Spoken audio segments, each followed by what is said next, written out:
الحمد لله نحمده ونستعينه ونستغفره ونعوذ بالله من شرور أنفسنا ومن سيئات أعمالنا من يهده الله فلا مضل له ومن يضلله فلا هادي له وأشهد أن لا إله إلا الله وحده لا شريك له وأشهد أن سيدنا ونبينا مولانا محمدا عبده ورسوله أما بعد فقد قال الله تبارك وتعالى في كلامه العزيز بعد أعوذ بالله من الشيطان الرجيم بسم الله الرحمن الرحيم سبحان الذي أسرى بعبده ليلا من المسجد الحرام إلى المسجد الأقصى الذي باركنا حوله لنريه من آياتنا إنه هو السميع البصير. وقال النبي عليه الصلاة والسلام الدين والنصيحة أو كما قال عليه الصلاة والسلام. சர்வ புகழும் புகழ்ச்சியும் இவ்வுலகை படிவித்து படியாளித்துக் கொண்டிருக்கும் ஏகநாயன் அல்லாஹ் ஒருவனுக்கே உரித்தானது. அல்ஹம்துலில்லாஹ். அவன் தனித்தவன், இணை துணை அற்றவன், என்றென்றும் வணங்கப்படுவதற்கு அவன் மாத்திரமே தகுதியானவன் என்று சாட்சி கூறியதோடு அவனால் அனுப்பப்பட்ட முஹம்மது முஸ்தபா ஸல்லல்லாஹு அலைஹி வஸல்லம் அவர்கள் அல்லாஹு தஆலாவுடைய திருத்தூதராவார்கள் எனவும் சாட்சி கூறுகிறேன். ஸலாத் எனும் கருணையும் சலாம் எனும் மீடேற்றமும் எம் உயிரிலே மேலான முஹம்மது முஸ்தபா ஸல்லல்லாஹு அலைஹி வஸல்லம் அவர்கள் மீதும் அன்னாரின் வாழ்க்கை விழுமியங்களை பேணி வந்த உத்தம சஹாபாக்கள், தாபியீன்கள், தபவு தாபியீன்கள், இன்னும் கியாம நாள் வரைக்கும் வரக்கூடிய முஸ்லிமான ஆண்கள் பெண்கள் எம் அனைவரும் மீதும் உண்டாவதாக. புனித ஜும்மாவுடைய கடமையை நிறைவேற்றுவதற்காக வேண்டி அல்லாஹ்வின் மாளிகையில் ஒன்று கூடியிருக்கும் அல்லாஹ்வின் நல்லடியார்களே, வாழ்வில் எல்லா கட்டங்களிலும் அல்லாஹ்வை அஞ்சி பயந்து தக்வாவோடு நடந்து கொள்ளும்படி முதன்மையாக அடியனுக்கும் அடுத்ததாக உங்களுக்கும் நல்ல உபதேசம் செய்து கொள்கிறேன். இத்தகுல்லாஹ். அன்பு நிறைந்த அல்லாஹ்வின் நல்லடியார்களே, அல்லாஹ்வுக்கு சுப்ஹானஹு தஆலா இந்த உலகில் சத்திய மார்க்கம் தீனுல் இஸ்லாம், இஸ்லாத்தை அல்லாஹு தஆலா எமக்கு தந்திருக்கிறார். இந்த உலகத்தில் அல்லாஹு தஆலாவிடத்தில் அங்கீகரிக்கப்பட்ட மார்க்கம் இஸ்லாம்.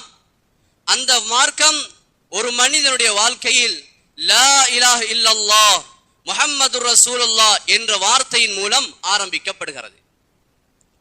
இந்த தீன் உலகத்தில் வியாபிக்க வேண்டும், நானும் நீங்களும் முஸ்லிமாக மாற வேண்டும், கியாம நாள் வரைக்கும் மக்களிடம் தீனுல் இஸ்லாம் போய் சேர வேண்டும், அனைவரும் மறுமையில் உயர்ந்த சுவர்க்கவாதிகளாக மாற வேண்டும் என்பதற்காக வேண்டி எம் உயிரில் மேலான முஹம்மது ஸல்லல்லாஹு அலைஹி வஸல்லம் அவர்கள் நிறைய துன்பங்களை சிரமங்களை சகிச்சு கொண்டார்கள். ரசூலுல்லாஹி ஸல்லல்லாஹு அலைஹி வஸல்லம் அவர்கள் எப்போது இந்த தீனை உலகுக்கு அறிமுகப்படுத்த ஆரம்பித்தார்களோ அன்று முதல் தன்னுடைய குடும்பம் அவர்களை ஒதுக்கியது, தன்னுடைய இரத்த பந்தங்கள் எதிரிகளாக பார்த்தது, தன்னுடைய உரிமைகள் பறிக்கப்பட்டது, தன்னுடைய சுதந்திரங்கள் சுரண்டப்பட்டது. ஸல்லல்லாஹு அலைஹி வஸல்லம் அவர்களுக்கு சொல்லிலடங்காத நோவினைகளையும் தொந்தரவுகளையும் கொடுத்து கொண்டே இருந்தார்கள். அந்த சந்தர்ப்பத்தில் ஸல்லல்லாஹு அலைஹி வஸல்லம் அவர்களுக்கு உறுதுணையாக இருந்தவர்களில் ஒருவர்தான் அபூ தாலிப், நபி ஸல்லல்லாஹு அலைஹி வஸல்லம் சாச்சா. ஆனால் இந்த ரஜபுடைய மாதத்தில் தான் ரசூலுல்லாஹி ஸல்லல்லாஹு அலைஹி வஸல்லம் அவர்களுடைய சாச்சா மரணித்து விடுகிறார்கள். இதனால் அவர்களின் மீதுள்ள கோபத்தை மக்கள் கட்டவிழ்ப்பதற்கு ஒரு பெரும் சந்தர்ப்பமாக அமைந்தது. துணைக்கு இருந்தவர் தொலைந்து போன மாதமாக இந்த மாதத்தை ஸல்லல்லாஹு அலைஹி வஸல்லம் அவர்கள் உணைந்தார். அதற்கு அடுத்து ஸல்லல்லாஹு அலைஹி வஸல்லம் அவர்களுக்கு மிகவும் அன்பான கனிவான வார்த்தைகளை சொல்லி அரவணைத்த மனைவி ஹஜ்ரத் கதீஜா ரலியல்லாஹு தஆலா அன்ஹா அவர்களும் இதே மாதத்தில் தான் மரணித்தார்கள். இதனால் ஸல்லல்லாஹு அலைஹி வஸல்லம் அவர்களுக்கு நோவினை வருகிறது, நோவினைக்குரிய ஆறுதல் யாரும் இல்லை.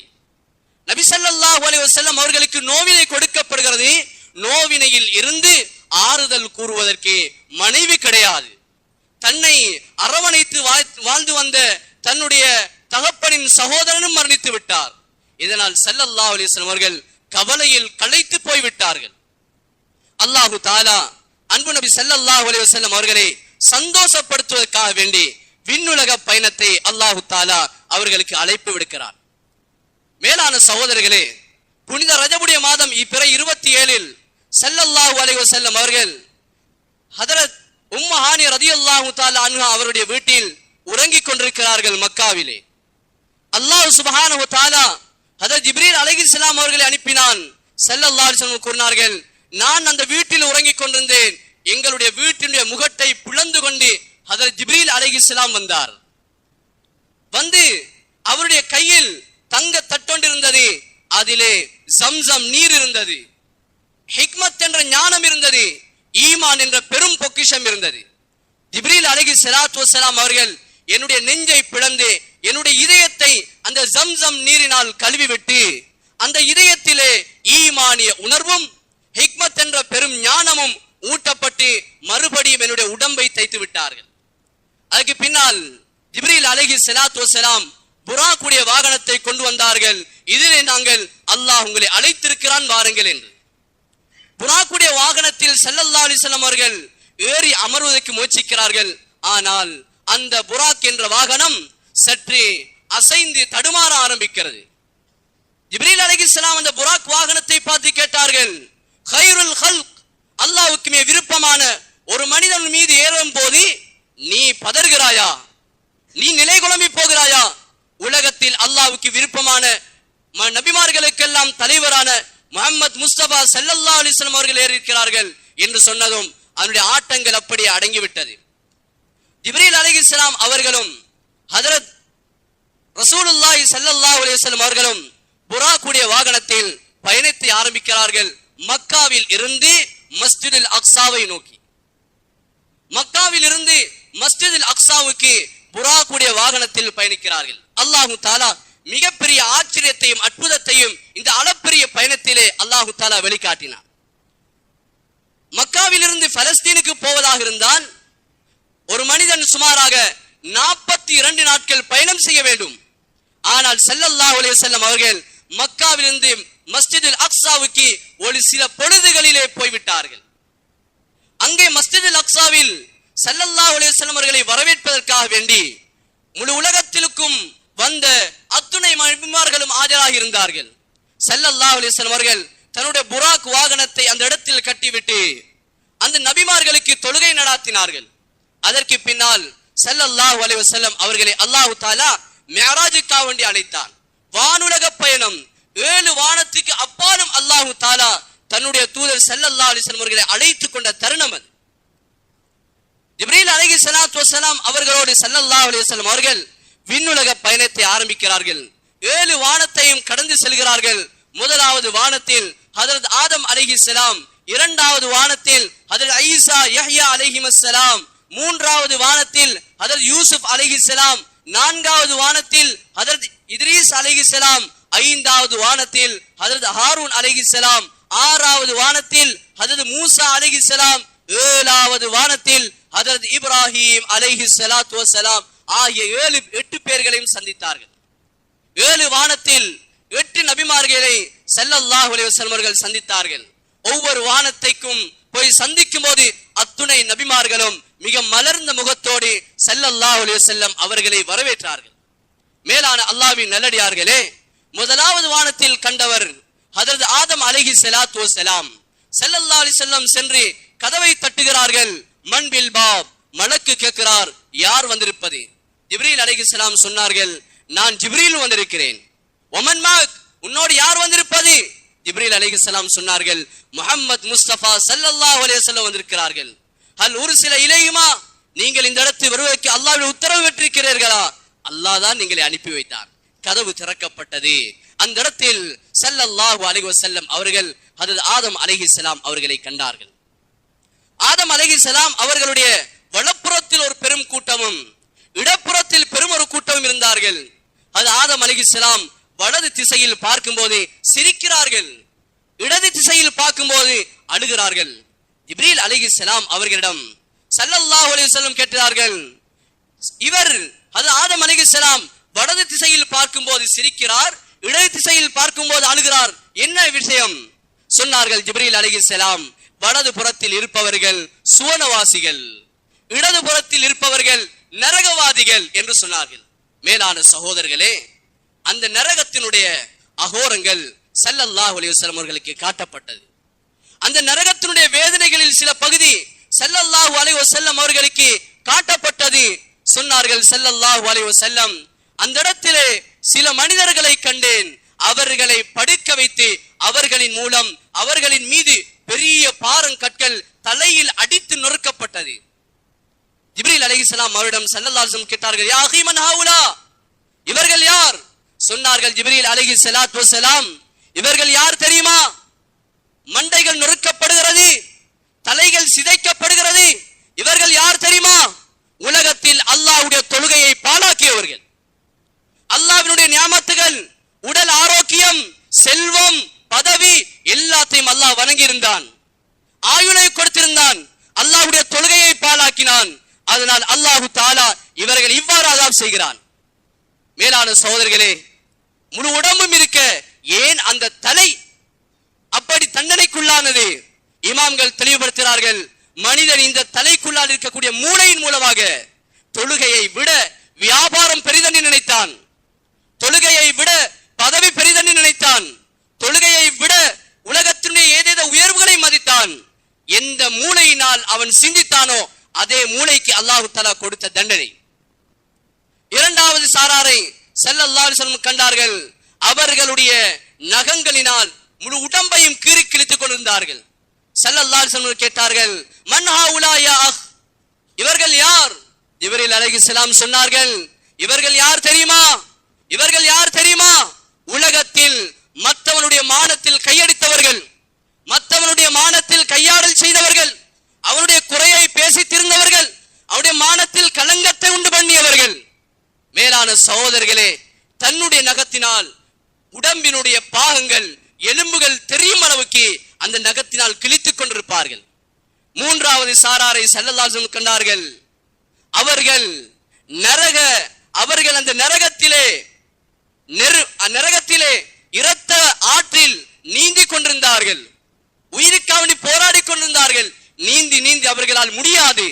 ஒரு வழியாக அவர்கள் கரைக்கு ஒதுங்க வருகின்ற போது அந்த இடத்தில் இருந்து ஒருவர் வாயை விரி என்று சொன்னதும் அவர் வாயை விரிக்கிறார், அவருடைய வாயில் ஒரு கல்லு போடப்படுகிறது. இந்த காட்சியை கண்டு ஸல்லல்லாஹு அலைஹி வஸல்லம் கேட்டார்கள், ஜிப்ரீல் இவர்கள் யார்? சொன்னார்கள் ஜிப்ரீல் அலைஹிஸ்ஸலாம், இவர்கள் யார் தெரியுமா? இவர்கள்தான் ஆக்கிலுர் ரிபா, உலகத்தில் வட்டி சாப்பிட்டவர்கள், வட்டிக்கு உடந்தையாக இருந்தவர்கள், வட்டிக்கு உதவியாக இருந்தவர்கள், வட்டியை அறிமுகப்படுத்தியவர்கள்.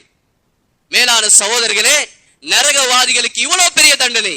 சொன்னார்கள் ஸல்லல்லாஹு அலைஹி வஸல்லம், வட்டியோடு யாருக்கு சம்பந்தம் இருக்கிறதோ அந்த வட்டியை சாப்பிட்டவனை அல்லாஹ் மறுமையில் உடம்பை பெரிய உடம்பாக மாற்றி நரகத்தினுடைய வாயிலில் வைத்திருப்பான். ஃபிரௌனும் அவனோடு உள்ள கொடியவர்களும் நரகத்துக்கு வரும்போது இவர்களுடைய வயிற்றின் மீது ஏறித்தான் வருவார்கள். அல்லாஹு தஆலா ஃபிரௌனை கேவலப்படுத்தியது போன்று நரகத்தோடு சம்பந்தம் உள்ளவரையும் அல்லாஹு தஆலா கேவலப்படுத்துவான். மேலான சகோதரர்களே, ஆக்கிலுர் ரிபா, வட்டியோடு சம்பந்தம் உள்ளவர்கள், இவர்களுக்கும் அல்லாஹ்வுடைய தண்டனை இருக்கிறது. நாம் நினைக்கிறோம் நமக்கு வட்டி இல்லை, நமக்கு வட்டியோடு சம்பந்தம் இல்லை. ஆனால் நாம் அறியாமலே சில நகர்வுகளில் வட்டியின் புடியில் அகப்பட்டு விடுகிறோம். சில விடயங்களை உதாரணத்துக்காக வேண்டி சொல்கிறேன். நாங்கள் சில இடங்களில் உள்ள சில நிறுவனங்களில் உள்ள அந்த பணத்தை உரிய மாதத்துக்கு கட்டாவிட்டால் நம்முடைய பட்டியலில் வட்டியும் சேர்த்து போகப்படுகிறது. நாம் தகுந்த காரணம் இல்லாமல் பொடுபோக்காக உரிய நேரத்துக்கு பணத்தை கட்டாமல் விடுவதனால் வட்டியையும் சேர்த்து கட்டுகிறோம். நாம் அறியாமலே வட்டியோடு சம்பந்தம் உள்ளவர்களாக இருக்கிறோம். அன்பார்ந்த அல்லாஹ்வின் நல்லடியார்களே, அடுத்த சாராரை ஸல்லல்லாஹு அலைஹி வஸல்லம் அவர்கள் கூறினார்கள். அவர்கள் யார் என்றால், அவர்கள் எவ்வாறு இருந்தார்கள் என்றால், அவர்களுடைய வயிற்றிலே இருந்த குடல்கள் வெறியேறி அவருடைய உடம்புகளை சுத்தி கொண்டிருந்தது. அவர்களுடைய நாக்கு வெளியே தொங்கிக் கொண்டிருந்தது. அந்த நாக்குகளை அவர்களே நெருப்பு கத்தரிக்கோள்களால் வெட்டி கொண்டிருந்தார்கள். ஸல்லல்லாஹு அலைஹி வஸல்லம் அவர்கள் கேட்டார்கள், மன் ஹாவுலா, இவர்கள் யார்? சொன்னார்கள் ஜிப்ரீல் அலைஹிஸ்ஸலாத்து வஸலாம், இவர்கள் தான் உலகத்தில் மக்களிடம் மார்க்கத்தை பற்றி சொன்னவர்கள், அல்லாஹ் ரசூல் என்று பேசியவர்கள், பேசியிருந்தார்கள், வாழ்க்கையில் அமல் செய்யவில்லை. அல்லாஹ்வுடைய தீன உலகத்தில் அறிமுகம் செய்தார்கள், ஆனால் தந்த வாழ்க்கையில் எடுக்க முயற்சிக்கவில்லை. வெறுமனே பேச்சாளர்களாக இருந்தார்கள். அல்லாஹ் இவர்களை இவ்வாறு கேவலப்படுத்துவான். அன்பன் இந்த அல்லாஹ்வின் நல்லடியார்களே, அடுத்த சாராரை சொன்னார்கள் ஸல்லல்லாஹு அலைஹி வஸல்லம் அவர்கள், நரகத்திலே ஆண்கள் அதிகமா பெண்கள் அதிகமா என்று பார்த்தேன். நரகத்தில் இருப்பவர்கள் ஆண்களா பெண்களா என்று தேடி பார்த்தேன். சொன்னார்கள் ஸல்லல்லாஹு அலைஹி வஸல்லம், நரகத்தில் அதிகமாக இருப்பவர்கள் பெண்களாகத்தான் இருந்தார்கள். ஏன் தெரியுமா? உலகத்தில் தன்னுடைய கணவன் செய்த உபகாரத்தை மறந்து, தன்னுடைய கணவன் பட்ட கஷ்டங்களை எல்லாம் மறந்து, ஒரு சில பொழுதுகளில் நன்றி மறந்து பேசக்கூடிய இதே காரணத்தினால் அல்லாஹு தாலா பெண்களில் பெரும்பான்மையானவர்கள் நரகத்தில் இருக்க கண்டார்கள். எடுத்ததற்கெல்லாம் பதுவா, சபிப்பது, பிறருக்கு பதுவா செய்வது, இதனால் பெண்கள் தான் இந்த குணத்தில் அதிகம் பீடிக்கப்பட்டிருப்பதனால் பெண்கள் தான் நரகத்தில் அதிகமாக இருக்க கண்டேன் என்று சொன்னார்கள். அன்பு நிறைந்த அல்லாஹ்வின் நல்லடியார்களே, அதற்கு பின்னால் ஸல்லல்லாஹு அலைஹி வஸல்லம் அவர்கள் 7 வானத்தையும் கடந்து சென்றதற்கு பின்னால், அந்த 7 வானத்தையும் கடந்து சென்றதற்கு பின்னால் சித்ரத்துல் முன்தஹா என்ற ஒரு இடத்தை சந்தித்தார்கள். அந்த இடத்துக்கு போனார்கள். அந்த இடத்திலே ஹஜ்ரத் ரசூலுல்லாஹி ஸல்லல்லாஹு அலைஹி வஸல்லம் அவர்களுக்கு மாத்திரம் போவதற்கு அனுமதி வழங்கப்பட்டது. அந்த இடத்தில் ஒருவர் வந்து ஸல்லல்லாஹு அலைஹி வஸல்லம் அவர்களுக்கு ஒரு பாத்திரத்தில் பால் கிண்ணத்தையும் மதுபானத்தையும் கொடுத்தார். ஸல்லல்லாஹு அலைஹி வஸல்லம் அவர்கள் அந்த இடத்திலே பாலை தெரிவு செய்து கொண்டிருந்தார்கள். சொன்னார்கள், நீங்கள் தெரிவு செய்தது சரியான தெரிவு. நீங்கள் மதுபானத்தை தெரிவு செய்திருந்தால் உங்களுடைய முழு சமூகமுமே கெட்டு போயிருக்கும். போதை வஸ்து, மதுபானம் இவைகள் எல்லாம் சமூகத்தினுடைய மிகப்பெரிய அழிச்சாட்டியத்துக்கும் அநியாயத்துக்கும் தீங்குக்கும் அடிப்படை என்று அங்கே சொல்லப்பட்டது. அல்லாஹ்வின் நல்லடியார்களே, ஸல்லல்லாஹு அலைஹி வஸல்லம் அவர்கள் சித்ரத்துல் முன்தஹாவை பார்த்தார்கள். அங்கே இலந்தை மரம் இருந்தது. அந்த இலந்தை மரத்தை பற்றி ஸல்லல்லாஹு அலைஹி வஸல்லம் அவர்கள் சொன்னார்கள், அந்த மரத்திலிருந்து நறுமணம் கமழ்ந்து கொண்டிருந்தது. அந்த மரத்தினுடைய ஒவ்வொரு இலைகளும் யானைகளின் காதுகளை போல் இருந்தது. அந்த மரத்தினுடைய ஒவ்வொரு காய்களும் ஒரு சமூகத்தினுடைய ஹிஜ்ர் கோத்திரத்தினுடைய அவர்கள் பாவிக்கக்கூடிய முட்டிகளுடைய பெருமனத்திலே இருந்தது. சொன்னார்கள் ஸல்லல்லாஹு அலைஹி வஸல்லம், அதனுடைய ஒவ்வொரு பிஞ்சுகளும் பூக்களும் அழகாக கவர்ச்சியாக இருந்தது. அந்த இலந்தை மரத்தை சுத்தி வர தங்கத்திலான வண்ணத்து பூச்சிகள் எல்லாம் சுத்தி கொண்டிருந்தது. பார்ப்பதற்கு அவ்வளவு பசுமையாக இருந்தது. உலகத்தில் அது போன்ற ஒரு காட்சியை நான் கண்டதே கிடையாது. சொன்னார்கள் ஸல்லல்லாஹு அலைஹி வஸல்லம், அந்த மரத்துக்கு கீழால் 4 நதிகள் ஓடிக்கொண்டிருக்கிறது. அதற்கு பின்னால் ஸல்லல்லாஹு அலைஹி வஸல்லம் அவர்கள் அடுத்தடுத்து செல்கிறார்கள். ஒரு நீண்ட சம்பவத்தை சுருக்கமாக சொல்லிக் கொண்டிருக்கிறேன். அல்லாஹ்வின் நல்லடியார்களே, ஸல்லல்லாஹு அலைஹி வஸல்லம் அடுத்ததாக அல்லாஹ்வுடைய தொடர்புக்காக வேண்டி, அல்லாஹ்வினுடைய அழைப்புக்காக வேண்டி ஆஜராகிறார்கள். அந்த இடத்தில் ஸல்லல்லாஹு அலைஹி வஸல்லம் அவர்கள் மட்டும்தான் இருந்தார்கள், வேறு யாருக்கும் போக முடியாது. அந்த இடத்தில் அல்லாஹ் தஆலா நிறைய விடயங்களை ஸல்லல்லாஹு அலைஹி வஸல்லம் அவர்களுக்கு சொல்லிக் கொடுத்தார். அவர்களோடு பேசிவிட்டு அல்லாஹ் தஆலா திருப்பி அனுப்புகின்ற போது ஸல்லல்லாஹு அலைஹி வஸல்லம் அவர்களுக்கு அல்லாஹ் சுப்ஹானஹு வ தஆலா 50 நேர தொழுகையை பரிசாக கொடுத்தார். இந்த தொழுகையை நிறைவேற்றுங்கள். அந்த 50 நேர தொழுகையை எடுத்துக்கொண்டு ஸல்லல்லாஹு அலைஹி வஸல்லம் அவர்கள் வருகின்ற போது அது மூசா அலைஹிஸ்ஸலாம் அவர்கள் நித்தாட்டினார்கள். முஹம்மத் ஸல்லல்லாஹு அலைஹி வஸல்லம், அல்லாஹ் தஆலா உங்களுக்கு தொழுகையை பரிசாக தந்திருக்கிறான், ஆனால் இந்த 50 நேர தொழுகையை உங்களுடைய சமூகம் நிறைவேற்ற மாட்டார்கள், குறைத்து விட்டு வாருங்கள். பனு இஸ்ரேல்களோடு பல 100 ஆண்டுகள் அனுபவப்பட்டவன் நான் சொல்கிறேன், இந்த 50 நேர தொழுகை அவர்கள் தொழமாட்டார்கள், அல்லாஹ்விடம் குறைத்து வாருங்கள். கொஞ்சம் கொஞ்சமாக குறைத்து வைந்து 5 நேர தொழுகைகளாக ஸல்லல்லாஹு அலைஹி வஸல்லம் இறுதியாக வருகிறார்கள். அப்போது மூசா அலைஹிஸ்ஸலாம் சொன்னார்கள், நபியே, நீங்கள் இன்னும் அல்லாஹ்விடம் சென்று இந்த தொழுகையை குறைத்து விட்டு வாருங்கள் என்று சொன்னார்கள். ஸல்லல்லாஹு அலைஹி வஸல்லம் சொன்னார்கள், இன்னி அஸ்தஹி மினல்லாஹ், இதை விடவும் குறைத்து கேட்பதற்கு எனக்கு வெட்கமாக இருக்கிறது என்று சொன்னார்கள். அன்பு நிறைந்த அல்லாஹ்வின் நல்லடியார்களே, அல்லாஹ் சொன்னான், நபியே, இந்த 50 நேர தொழுகையினுடைய கூலியை, இந்த 5 நேர தொழுகையை நான் சுருக்கி தந்து விட்டேன், உம்மத்திடம் சொல்லுங்கள், தொழுகையை நிறைவேற்றுங்கள், நாங்கள் 50 நேர தொழுகைக்கு கொடுக்கும் அதே கூலியை தருவோம் என்று அல்லாஹ் தஆலா ஸல்லல்லாஹு அலைஹி வஸல்லம் அவர்களுக்கு நன்மாராயம் சொல்லி அனுப்பினான். அல்லாஹ்வின் நல்லடியார்களே, ஸல்லல்லாஹு அலைஹி வஸல்லம் அவர்கள் மிஅராஜுடைய பயணத்தை முடித்துவிட்டு வந்து உம்மு ஹானி ரலியல்லாஹு தன்னுடைய வீட்டில் இருந்து சென்றவர்கள் மிஅராஜுடைய பயணத்தை முடித்துவிட்டு மீண்டும் மக்காவுக்கு வந்து சேர்கிறார்கள். முதலாக கண்ணுக்கு தென்பட்டவன் அபூ ஜஹல். ஸல்லல்லாஹு அலைஹி வஸல்லம் அபூ ஜஹலிடம் சொன்னார்கள், நான் மிஅராஜுடைய பயணத்துக்கு போய் வந்தேன். அபூ ஜஹல் பார்ப்பதற்கு இது ஒரு நகைச்சுவையான விடயமாக இருக்கிறது. சொன்னார்கள் ஸல்லல்லாஹு அலைஹி வஸல்லம் அவர்கள், நான் மக்காவில் இருந்து நீங்கள் பல நாட்கள் பயணம் செய்யக்கூடிய தொலை தூரத்தை ஒரு சில பொழுதிலே மஸ்ஜிதுல் அக்ஸா வரைக்கும் போய் வந்தேன். 7 வானத்துக்கு அங்காலுள்ள சிதறத்துல் முன்தஹாவுக்கு போய் வந்தேன் என்று சொன்னார்கள். அபூ ஜஹல் இதை கேட்டதும் சிரித்தான். சொன்னான், முஹம்மதே, நீ சொல்லக்கூடிய இதே விடயத்தை முழு மக்களையும் கூட்டி தருகிறேன், அவர்களுக்கு முன்னால் உன்னால் சொல்ல முடியுமா? மேலான சகோதரர்களே, அபூ ஜஹல் முழு மக்களையும் கூட்டினான். ஸல்லல்லாஹு அலைஹி வஸல்லம் அவர்கள் முழு மக்களுக்கு முன்னாலும் இஸ்ரா மிஅராஜுடைய பயணத்தை சொல்லி காட்டினார்கள். யாரும் ஏற்றுக்கொள்ளவில்லை. அபூ ஜஹல் பொய்ப்பித்தான். அப்போது ஸல்லல்லாஹு அலைஹி வஸல்லம் அவர்களுடைய அந்த விடயம் உண்மையா என்பதை தோண்டி தோண்டி விசாரிப்பதற்காக சில குறுக்கு கேள்விகளை கேட்டார்கள். ஸல்லல்லாஹு அலைஹி வஸல்லம் அவர்கள் அத்துணை கேள்விகளுக்கும் தெளிவான பதில்களை சொன்னார்கள். ஸல்லல்லாஹு அலைஹி வஸல்லம் மஸ்ஜிதுல் அக்ஸா இப்படி இப்படி இருந்தது, அதனுடைய வாயில் இப்படி இருந்தது, அவருடைய பெருமை இவ்வாறு இருக்கிறது, இந்த மரம் இந்த இடத்திலே இருக்கிறது என்று விடயங்களை அடித்துக் கொண்டு சொல்லிக் கொண்டே போனார்கள். சொன்னார்கள், உங்களுடைய பரம்பரையில் உள்ள ஒருவர் நான் வருகின்ற வழியிலே இன்னிடத்தில் கண்டேன், ஒட்டகத்தை காணவில்லை என்று தேடிக்கொண்டிருக்கிறார்கள், நாளை அவர் வந்து சேர்வார் என்று சொன்னார்கள். மேலான சகோதரர்களே, அவ்வளவு ஆச்சரியம் நிறைந்த ஒரு நிகழ்வுதான் அல் இஸ்ரா வல் மிஅராஜ் என்று சொல்லக்கூடிய ஸல்லல்லாஹு அலைஹி வஸல்லம் அவர்களை கண்ணியப்படுத்துவதற்காக அல்லாஹ் தஆலா அழைத்து சென்ற உன்னத பயணமாக இருக்கிறது.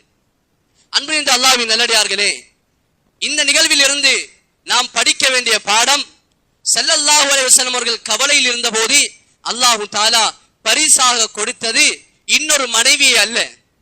அல்லாஹ் தஆலா பரிசாக கொடுத்தது பெரிய பதவியை அல்ல. அல்லாஹ் தஆலா பரிசாக கொடுத்தது பல ஏக்கர் காணிகளை அல்ல. அல்லாஹ் தஆலா கவலையில் துவைந்திருந்த ஸல்லல்லாஹு அலைஹி வஸல்லம் அவர்களுக்கு பரிசாக கொடுத்தது தொழுகைதான்.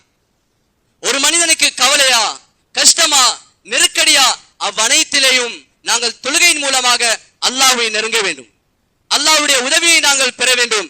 எனவே அன்பிலிருந்து அல்லாஹ்வின் நல்லடியார்களே, நாங்கள் தொழுகையில் பொடுபோக்கு செய்வோமாக இருந்தால் நிச்சயமாக தண்டனைக்குள்ளாகுவோம். சொன்னார்கள் ஸல்லல்லாஹு அலைஹி வஸல்லம் அவர்கள், தொழுகையை விட்டதன் காரணமாக தொழுகையை விட்டவனுக்கு அவ்வளவு பெரிய தண்டனை கொடுக்கப்பட்டது. அவனை பார்ப்பதற்கு பரிதாபமாக இருந்தது. அவனுடைய உடம்பு இருக்க தலை மட்டும் கலட்டப்பட்டது, அந்த தலை நசுக்கப்பட்டது, இரத்தங்கள் பீரிட்டது என்று ஸல்லல்லாஹு அலைஹி வஸல்லம் அவர்கள் அந்த இடத்தில் நடந்த நிகழ்வை சொல்லி காட்டினார்கள். எனவே அன்பின் அல்லாஹ்வின் நல்லடியார்களே, அல்லாஹ் தஆலா நமக்கு தொழுகையை கடமையாக்கி இருக்கிறான். நாம் தொழுகையை சரியாக முறையாக பேணுதலாக தொழுது வர வேண்டும். நாம் தொழுகையில் பொடுபோக்கு செய்தால் வாழ்க்கையில் சோதனை, நிம்மதி இல்லை, குழப்பம், பிரச்சனை, அல்லாஹ் தஆலா பல வடிவங்களில் நம்மளை சோதிக்க ஆரம்பிப்பான். எனவே நாம் அல்லாஹ் தஆலா தந்த ஆரோக்கியத்தை வைத்திருக்கிறோம், அல்லாஹ் தஆலா தந்த செல்வத்தை வைத்திருக்கிறோம், அல்லாஹ் தஆலா தந்த குடும்பத்தோடு வாழ்கிறோம். ஆனால் அல்லாஹ்வுடைய தொழுகை நமக்கு பெரிதாக விளங்குவதில்லை. அன்பின் அல்லாஹ்வின் நல்லடியார்களே, எனவே தொழுகைக்கு நாங்கள் முக்கியத்துவம் செலுத்த வேண்டும். கடந்த காலங்களை போன்று இதற்கு பின்னாலும் நாங்கள் தொழுகையிலே முறைகேடாக நடக்கக்கூடாது. உரிய நேரத்தில் எங்களுடைய தொழுகைகளை நிறைவேற்ற வேண்டும். இறுதியாக ஒரு விடயத்தை நினைவுபடுத்த விரும்புகிறேன். அன்பின் அல்லாஹ்வின் நல்லடியார்களே, கடந்த ரமலானுடைய மாதத்தில் சில நிகழ்வுகள் மிகவும் கசப்பானதாகவும் ஏற்றுக்கொள்ள முடியாததாகவும் வரலாற்று துரோகமாகவும் அவைகள் இருந்தது. ரமலானுடைய மாதம் தொழுகைகள் நிறைவேற்றக்கூடிய மாதம், பள்ளிக்கு வராதவன் கூட பள்ளிக்கு வந்து தொழுகை நிறைவேற்றக்கூடிய மாதம். ஆனால் அந்த காலத்திலே அரசாங்கம் கூட இவர்களுடைய நோன்புக்கும் இபாதத்துக்கும் தடையாக எதுவும் அமைந்துவிடக் கூடாது என்பதற்காக வேண்டி அரசாங்கம் தங்களுடைய பாடசாலைகளை கூட முஸ்லிம்களுக்கு விடுமுறை அளித்திருக்கிறது. ஆனால் நம்முடைய சில சகோதரர்கள் சிலவர்கள் என்ன செய்கிறார்கள் என்றால், அந்த ரமலானுடைய மாதம் பள்ளியில் தராவி தொழுகை நடக்கிறது, பள்ளியிலே இபாதத் நடக்கிறது.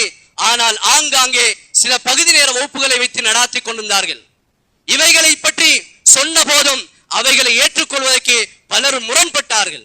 எனவே இதற்கு பின்னால் இது போன்ற நிகழ்வுகள் நடந்து விடாமல் புனித ரமலானுடைய மாதத்தை தொழுகையின் மூலமாகவும் நாங்கள் அலங்கரிப்பதற்கு ஒத்துழைப்பு செய்வதற்கு எல்லாம் வல்ல அல்லாஹ் எம் அனைவரும் கபூல் செய்து கொள்வானாக. யாதனுடைய பாவங்களை மன்னிப்பாயா, யாதனுடைய குற்றங்குறைகளை மன்னித்து மறைத்துடுவாயா, யாத எங்களுடைய பாவங்களை விட்டு பாதுகாப்பாயா, யாத எங்களை பெற்றெடுத்துவத தாய் தகப்பனுடைய பாவத்தை மன்னிப்பாயா, உடன் பிறப்புடைய பாவத்தை மன்னிப்பாயா, எங்கள் உஸ்தாத்மாருடைய பாவத்தை மன்னிப்பாயா, எங்களுடைய குடும்பத்தாருடைய பாவத்தை மன்னிப்பாயா. யா அல்லாஹ், இன்றைய தினத்திலிருந்து உடைய கடமைகளை சரியாக செய்யக்கூடிய நல்ல மக்களாக எங்களை ஆக்கி வைப்பாயா. யா அல்லாஹ், பாவத்திலே வெறுப்பை தருவாயாக. யா அல்லாஹ், அன்பு நபி ஸல்லல்லாஹு அலைஹி வஸல்லம் வாழ்க்கை பிரகாரம் வாழ்வதற்கு நீங்கள் உதவி செய்வாயாக. எப்படி தொழுகையின் மூலம் மற்றவருடைய தேவைகள் நிறைவேற்றி கொடுத்தாயோ, மன ஆறுதலை கொடுத்தாயோ, தைரியத்தை கொடுத்தாயோ, அதுபோன்று எங்களுடைய தொழுகையின் மூலமும் மன அமைதியையும் நிம்மதியையும் கைர்களையும் திறந்து தருவாயா. எங்களுடைய துஆக்களை ஏற்றுக்கொள்வாயா. வ ஆகிரு தஅவானா அனில் ஹம்துலில்லாஹி ரப்பில் ஆலமீன். அல்ஹம்துலில்லாஹ் நஹ்மதுஹு வ நஸ்தஈனுஹு வ நஸ்தக்ஃபிருஹு வ நு'மினு பிஹி வ நதவக்கலு அலைஹி வ நஊது பில்லாஹி மின் ஷுரூரி அன்ஃபுஸினா வ மின் ஸய்யிஆத்தி அஅமாலினா. من يهده الله فلا مضل له ومن يضلله فلا هادي له واشهد ان لا اله الا الله وحده لا شريك له واشهد ان محمدا عبده ورسوله. اللهم صل على سيدنا محمد وآله وصحبه وسلم تسليما كثيرا كثيرا.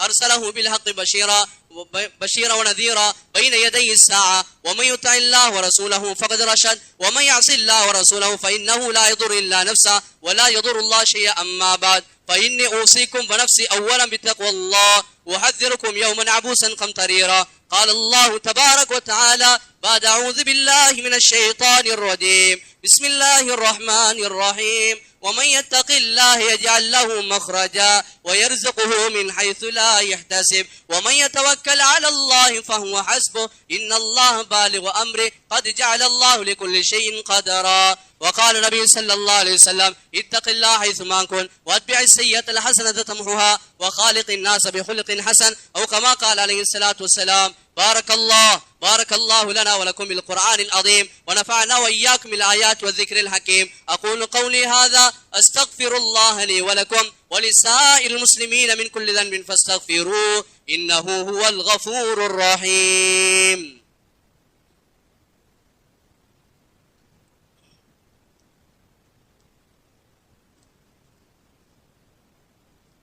الحمد لله نحمده ونستعينه ونستغفره ونؤمن به ونتوكل عليه ونعوذ بالله من شرور أنفسنا ومن سيئات أعمالنا. من يهده الله فلا مضل له ومن يضلله فلا هادي له. وأشهد أن لا إله إلا الله وحده لا شريك له. وأشهد أن سيدنا ونبينا مولانا محمد وعلى آل سيدنا محمد وعلى آله وصحبه وسلم تسليما كثيرا كثيرا. أرسله بالحق بشيرا ونذيرا بين يدي الساعة. ومن يطع الله ورسوله فقد رشد ومن يعص الله ورسوله فإنه لا يضر إلا نفسه ولا يضر الله شيئا. أما بعد فإني أوصيكم ونفسي أولا بتقوى الله وأحذركم يوما عبوسا قمطريرا. قال الله تبارك وتعالى بعد أعوذ بالله من الشيطان الرجيم. بسم الله الرحمن الرحيم. إن الله وملائكته يصلون على النبي يا أيها الذين آمنوا صلوا عليه وسلموا تسليما. اللهم صل على محمد عبدك ورسولك وصل على المؤمنين والمؤمنات والمسلمين والمسلمات وبارك على محمد وأزواج ذريته. قال النبي صلى الله عليه وسلم أرحم أمتي بأمتي أبو بكر وأشدهم في أمر الله عمر واصدقهم حياء عثمان وأقضى علي رضي الله تبارك وتعالى عنهم وفاطمة سيدة نساء أهل الجنة والحسن والحسين سيدا شباب أهل الجنة وحمزة وأسد الله وأسد رسوله صلى الله عليه وسلم. اللهم اغفر للعباس ورضيه مغفرة ظاهرة باطنة لا تغادر ذنبا. الله في أصحابي لا تتخذوهم غرضا من بعدي فمن أحبهم فبحبي أحبهم ومن أبغضهم فببغضي أبغضهم وخير القرون قرني ثم الذين يلونهم ثم الذين يلونهم. اللهم اغفر للمؤمنين والمؤمنات والمسلمين والمسلمات الأحياء منهم والأموات. اللهم أيد الإسلام وأنصاره وأذل الشرك وأشراره. اللهم وفقنا لما تحب وترضى واجعل آخرتنا خيرا من الأولى. اللهم انصر من نصر دين سيدنا محمد صلى الله عليه وسلم واجعلنا منهم واخذل من خذل دين سيدنا محمد صلى الله عليه وسلم ولا تجعلنا منهم برحمتك يا أرحم الراحمين. عباد الله رحمكم الله إن الله يأمركم بالعدل والإحسان وإيتاء ذي القربى وينهى عن الفحشاء والمنكر والبغي يعظكم لعلكم تذكرون. واذكروا الله العلي العظيم يذكركم وادعوه يستجب لكم ولذكر الله أكبر والله يعلم ما تصنعون. أقيموا الصلاة.